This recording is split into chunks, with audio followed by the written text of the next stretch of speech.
قیامت کے دن تمام انسان اپنے اپنے گناہوں میں مبتلا ہوں گے۔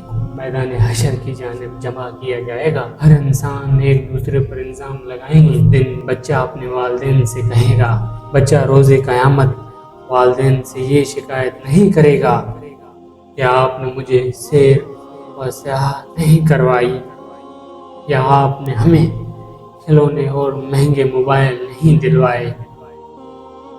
نہ یہ شکایت کرے گا کہ آپ نے مجھے ڈاکٹر انجینئر نہیں بنوایا۔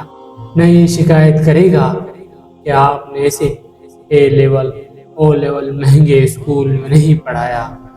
نہ یہ شکایت کرے گا کہ آپ نے اسے عالیشان گھر میں نہیں پالا۔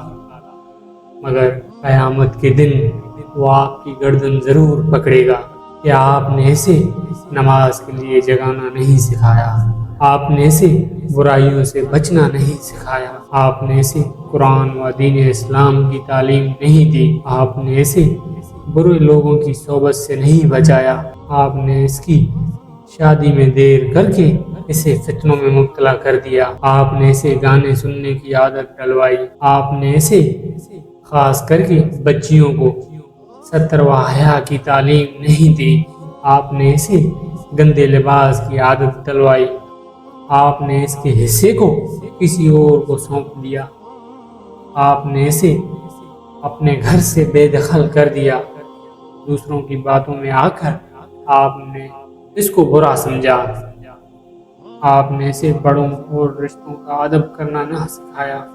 جی وہ اس دن آپ کی اولاد ہونے پر افسوس کرے گا اور کہے گا، انہوں نے مجھے اس آگ سے نہیں بچایا، آج ان کی وجہ سے میں جہنم کا مستحق بن گیا ہوں۔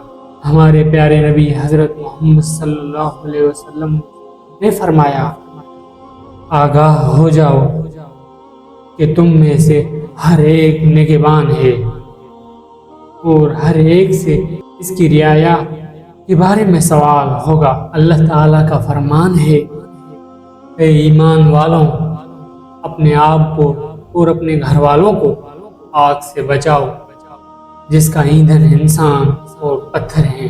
بے شک اولاد کا ہونا ایک بڑی آزمائش ہے، اس آزمائش میں پورا اتریں، اولاد کی اچھی تربیت کریں، دنیاوی تعلیمات کے ساتھ ساتھ دینی تعلیمات پہ بھی زور دیں، نماز کا پابند کریں اور بڑوں کا ادب کرنے والا بنائیں۔ ایسا نہ ہو دنیا کے دکھاوے میں آپ اپنی اولاد کی آخرت خراب کر بیٹھیں اور بروز محشر آپ کی اولاد آپ کا گریبان پکڑے۔ صدقہ جاریہ کی نیت سے اس ویڈیو کو اپنے پیاروں تک پہنچا سکتا ہے، آپ کی تھوڑی سی کوشش اور محنت کسی کی ہدایت کا ذریعہ بن جائے۔